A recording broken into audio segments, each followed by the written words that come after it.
آقا علیہ السلام نے فرمایا اللہ تبارک و تعالی صفائی کرنے والوں کو خوب پسند فرماتا ہے۔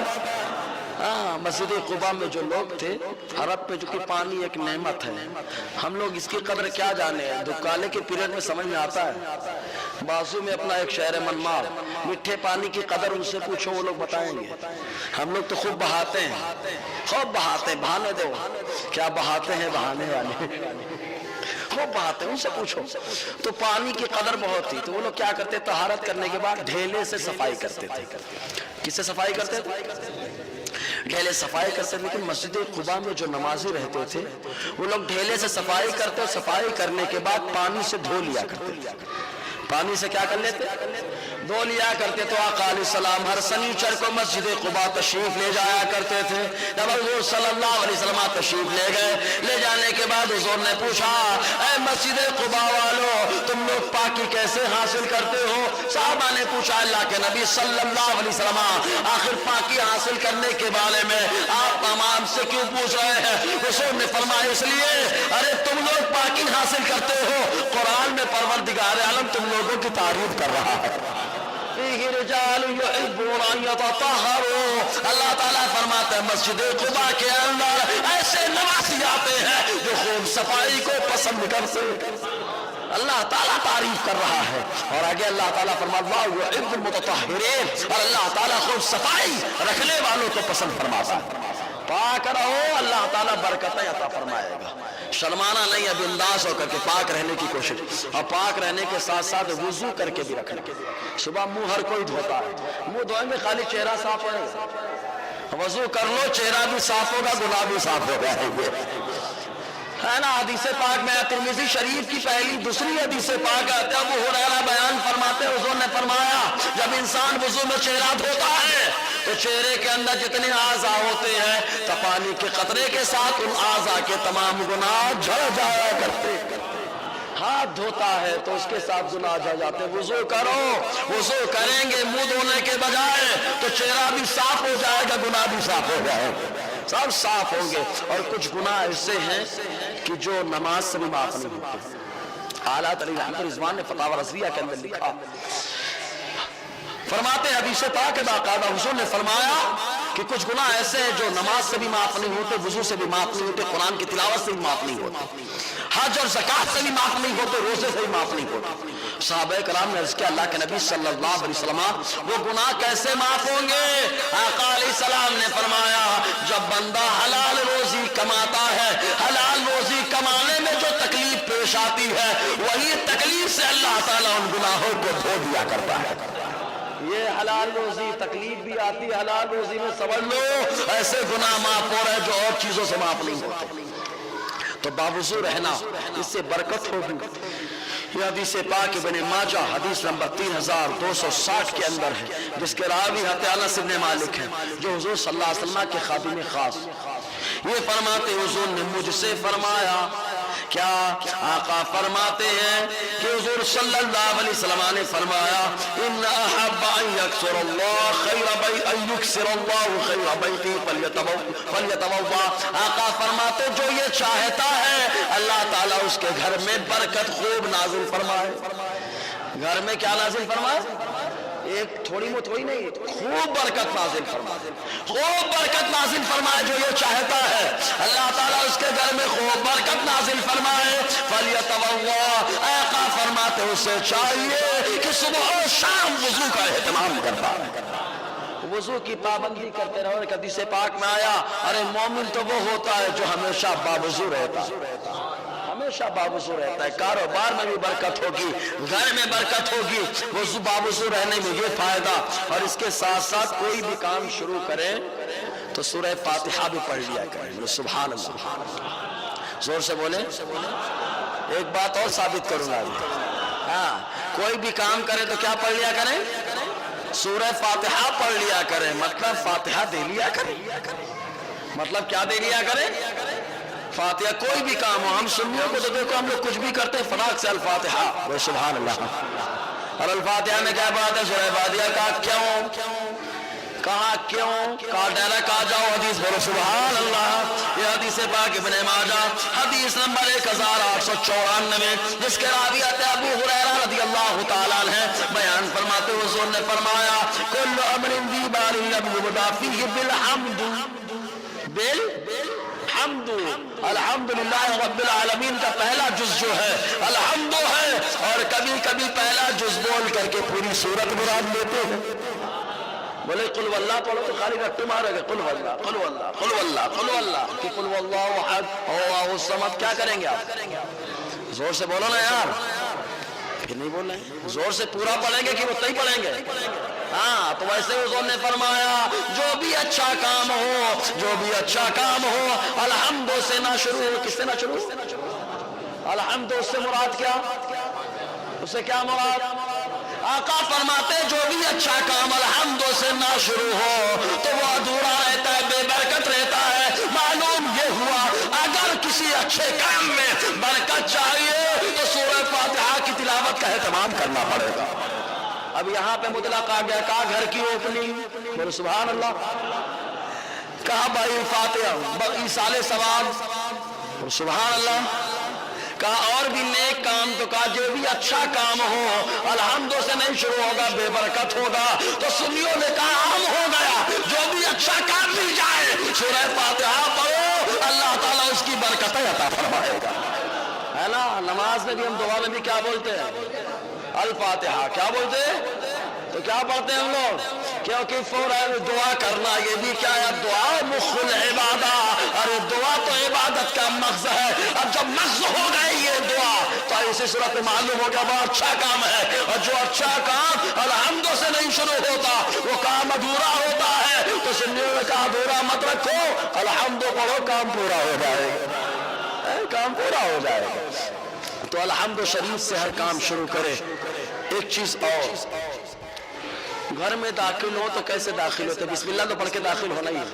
سلام بھی کرو. گھر والوں سے کیا کرو؟ اگر گھر میں کوئی نہ ہو، فقہا فرماتے گھر میں کوئی نہ ہو تب بھی سلام کرو کہ آقا کے روز سلام کا جواب دیتی ہو. کوئی نہ ہو تب بھی سلام کرو. اگر گھر کے لوگ ہو تو سلام کرنا ہے. کہا کیسے؟ کہا ترمذی شریف کی حدیث پاک حدیث نمبر 2698 جس کے راوی انس بن مالک رضی اللہ تعالیٰ عنہ یہ بیان فرماتے حضور نے مجھ سے فرمایا یا بنی اذا دخلت علی اہلک فسلم. اے میرے بیٹے، انس کو حضور بڑے محبت سے فرماتے ہیں میرے بیٹے جب تم اپنے گھر میں داخل ہوا کرو تو گھر والوں کو سلام کر لیا کرو. گھر والوں کو کیا کر لیا کرو؟ سلام کر لیا کرو. معلوم یہ ہوا بچوں کو اسلامی تعلیم دینا یہ میرے آقا کی سنت مبارکہ ہے. کہا بیٹا گھر میں آیا کرو سلام کر لیا کرو. کیوں؟ کہا یوں یکون برکۃ علیک وعلی آل بیتک. اے انس بن مالک سلام تم کرو گے، یہ سلام کی وجہ سے اللہ تعالیٰ تم پر اور تمہارے گھر والوں پر برکت کا نزول فرمائے گا. جب گھر والوں پر برکت کا نزول ہوگا، ان پر برکت کا نزول ہوگا تو رحمت اور برکت کاروبار میں بھی آئے گی. یہی وجہ کہ سب کا باغ سال میں ایک بار پھلا تھا، لیکن انس بن مالک کا باغ سال میں 2 مرتبہ پھلا کرتا تھا. 2 بار پھلا کرتا تھا. اور ایک یہ بھی بات معلوم ہوئی، سلام کرو برکت ملے گی. بولو نا یار سبحان اللہ. سلام کرو اور سب سے نہیں اپنوں سے. کس سے کرنے گا؟ اپنوں سے سلام کرو. کیا ملے گی؟ ارے بابا کہا اپنوں سے سلام کرو برکت. تو کہا امتی سب کچھ تو ہمارے نبی ہے، سب کچھ تو ہمارے نبی کا. اپنوں سے سلام کرو برکت ہوگی.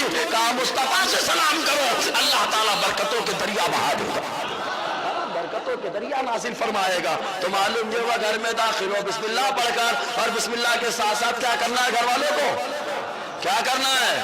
اب نماز کے بعد ہی عادت ڈال لیں، آج ہی سے شروع کر دو. شروع کریں گے نا انشاءاللہ. جتنے لوگ عمل کریں گے بھائی آپس میں ہم لوگوں کو ثواب ملے گا کہ نہیں ملے گا؟ ہاں تو آج سے شروع کر دیں. اس کے علاوہ صدقہ کرنا. صدقہ کریں کاروبار میں کیا ہوگی؟